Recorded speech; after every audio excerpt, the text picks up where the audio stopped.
What is up, guys? It is the Sound Alchemist, and it is raining, so sorry if you guys hear any of that lightning, thunder, or raindrop, drop top. You guys already know the rest of the song. Well, some of you maybe. But anyway, that's besides the point. Today we will be talking about Game of Thrones and everybody's favorite, Warhammer 40k. If you guys have not seen Game of Thrones, highly recommend it, but also spoiler warning. So if you're gonna watch Game of Thrones, or if you're not caught up, please, this is your chance. Leave now or be spoiled forever. And this is a really great show, so I don't want to ruin anybody's I guess immersion into the show. So 3, 2, 1, last chance. Boom, done.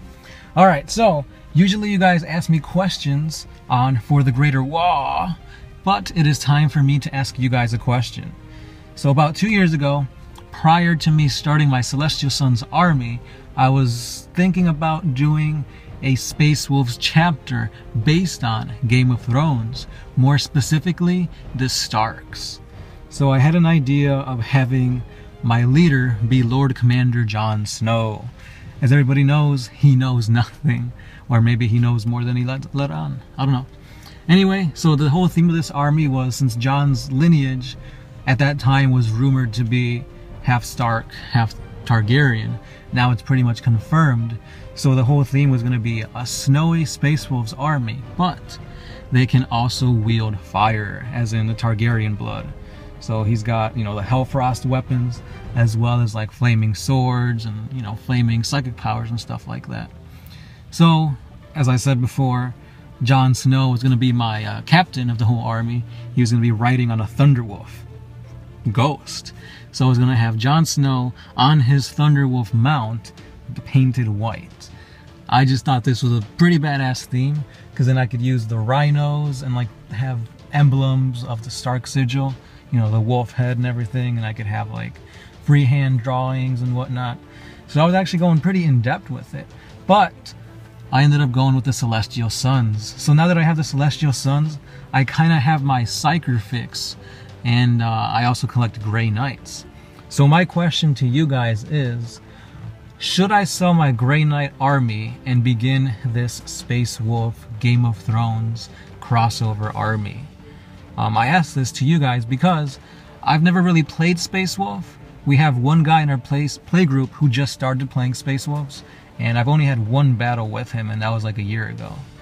So I'm not entirely sure how well they are.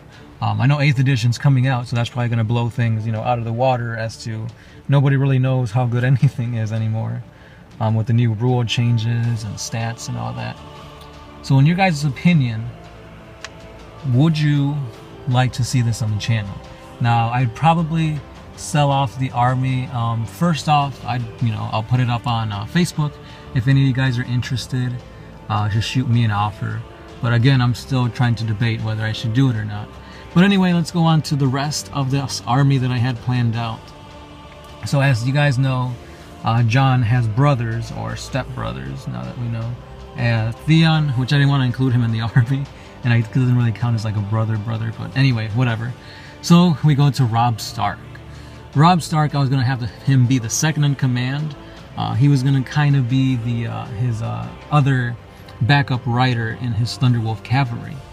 So after the Red Wedding, which, you know, hurt my heart and everybody else's, they took Robb's body and put his direwolf's head on it. Now, as gruesome as this may be, it instantly reminded me of the wolf heads that the Space Wolves use, like that Space Marine helmet wolf head.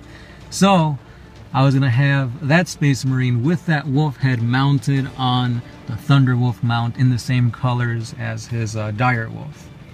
And then Jon Snow was also going to have the second backup rider. I didn't know if I wanted that to be the Wildling. I forget his name. He fought with him in the Battle of the Bastards.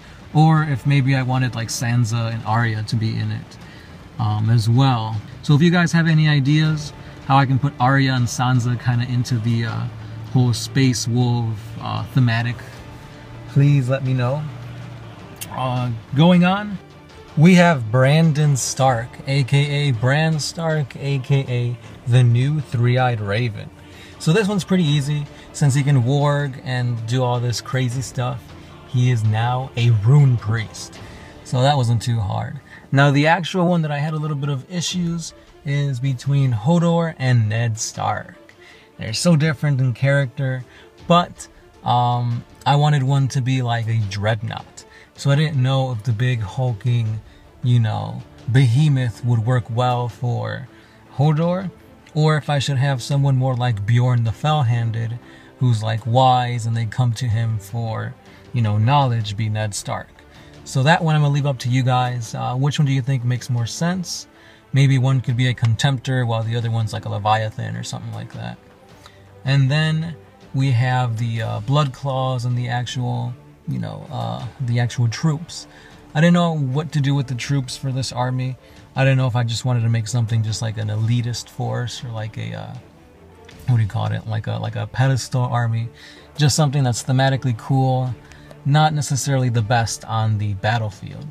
So let me know what you guys think about this concept. Should I go ahead and move forward it with my thoughts and ideas? Or should I just stick with Grey Knights and maybe leave this for like fan art or something like that? Anyway guys, oh, one more thing I did want to cover is, so we could also add little supplements to this army.